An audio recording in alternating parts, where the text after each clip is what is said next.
it's me, and the lighting is not doing me any favors here. It's either, you know, shining in my eyes so I can't see. How is this even possible? Like, seriously? I don't know, but oh well, we're just gonna deal. Okay, so it's Mask Monday, and the mask of the day today is going to be our pharmacy honey potion. Honey potion. This is a warming mask. We just rub it on our face. It warms up. And, you know, really need to use this because, I mean, you can see we put a little hurt on it, but we need to really put a big hurt on it and get it used up. So we're going to work on this today. We're going to come back to our Bible and read chapter, what did I do with my glasses? I don't know. 38. And Joseph has been sold to the captain of the Pharaoh.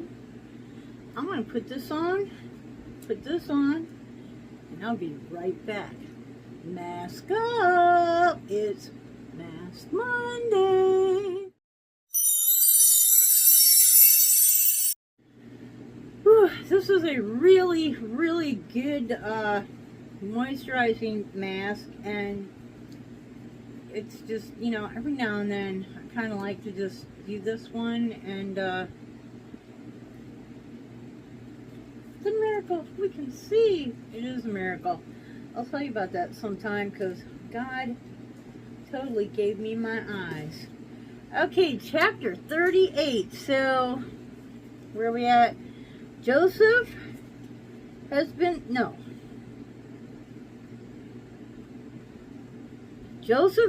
sold, and Jacob was his father, right? Do I have that right?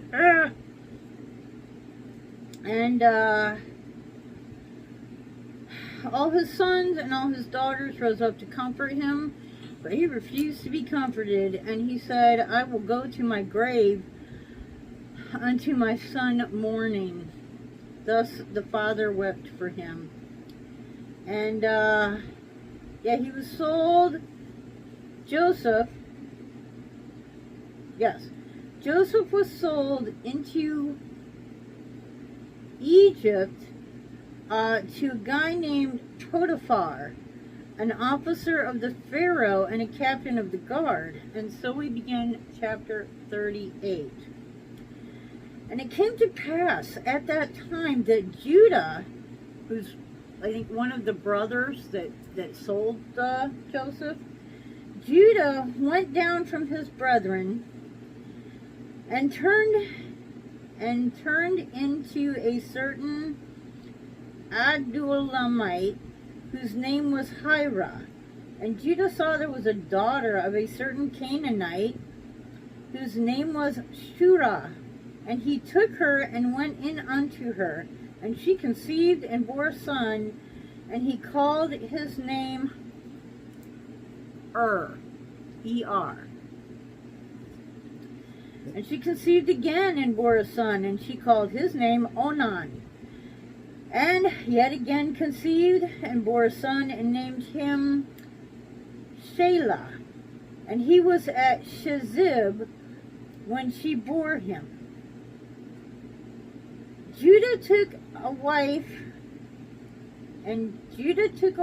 for his firstborn, whose name was Tamar. And Judah's firstborn, was wicked in the sight of the Lord, and the Lord slew him. And Judah said unto Onan, Go unto your brother's wife, and marry her, and raise up seed to thy brother. And Onan knew that the seed should not be his. And it came to pass, when he went in unto his brother's wife, that he spilled it on the ground, lest he should give seed to his brother. Well, that's pretty descriptive, considering, okay. And the thing which he did displeased the Lord, and therefore he slew him also. And then said Judah to Tamar, his daughter-in-law, remain a widow at thy father's house, till Shelah my son be grown. For he said, lest peradventure he die also as his brethren did. And Tamar went and dwelt in her father's house. And in the process of time, the daughter of Shurah, Judah's wife, died. And Judah was comforted, and went up unto his sheep shearers to Timnah, he and his friend Hirah the Adullamite. And it was told Tamar, saying, behold, thy father-in-law goes up to Timnath to shear his sheep. And she put her widow's garments off from her, and covered her with a veil, and wrapped herself, and sat in an open place, which is by the way to Timnath.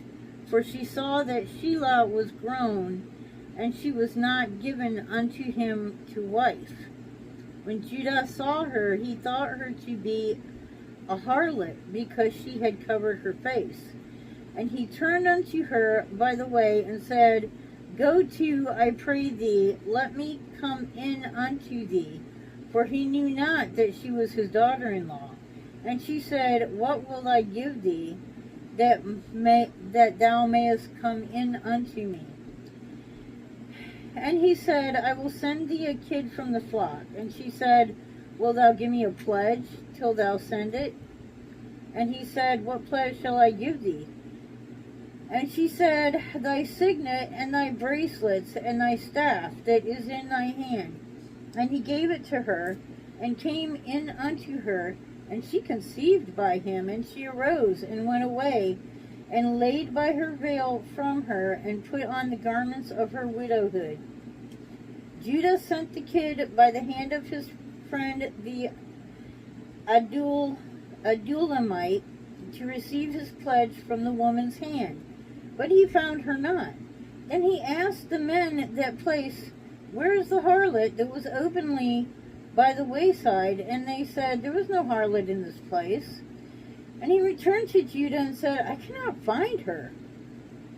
And also the men of the place said that there was no harlot in this place. And Judah said, let her take it to her, lest we be shamed. Behold, I sent this kid, and thou hast not found her. And it came to pass, about 3 months after, that it was told to Judah, saying, Tamar, thy daughter-in-law, hath played the harlot, and also, behold, she is with child by whoredom. And Judah said, bring her forth, and let her be burnt. When she was brought forth, she sent to her father-in-law, saying, by the man whose these are, am I with child? Then she said, discern, I pray thee, whose are these, the signet, the bracelets, and the staff?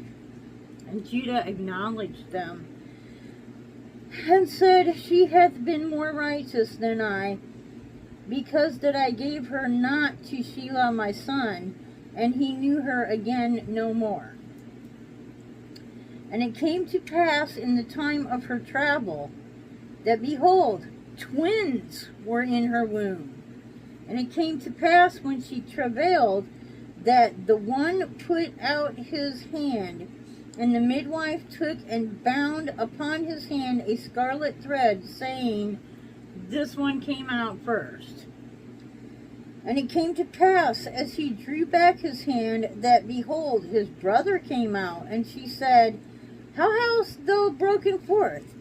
This breach be upon thee. Therefore his name was called Pharez. And afterward came out his brother that had the scarlet thread upon his hand, and his name was called Zerah.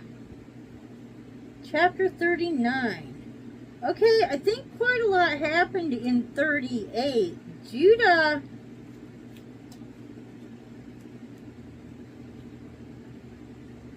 Okay, Judah took a wife for Er, his firstborn, and Er was wicked in the sight of the Lord. I feel like there's a story further in this book to explain that. And then he sent his second son to take the wife, and she must have been already pregnant by the first son, and so the second son spilled his seed. You know, he did not. Okay, and so when she gave birth, it was not his. It was by the first.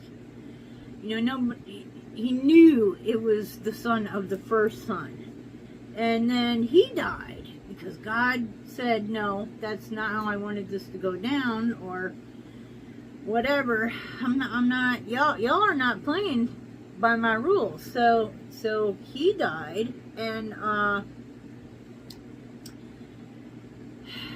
then Judah promised the daughter-in-law that he would marry her to the third son, and then he never did that. So here she is at her father's house with children and no husband, but a promise that never came through. So yeah, and then she tricked Judah into lying with her and had twins, but one twin, the hand came out first, and they thought that would be the firstborn. So they, tied a string around his wrist to notify, so that they would know, when the babies were delivered, this is the firstborn. Only it didn't work that way. They switched around, and the other one came out breech ahead of the one with the string on his wrist. So, wow, that's quite a story there. And these were the sons of Judah. Interesting. So, that's it for this story. I'm going to leave this on for a while because it's really feeling good. I hope your masks are doing well today. And until the next time, God bless you, and I hope you wake up dancing, ba-bum bum, wake up dancing every single day. Bye-bye.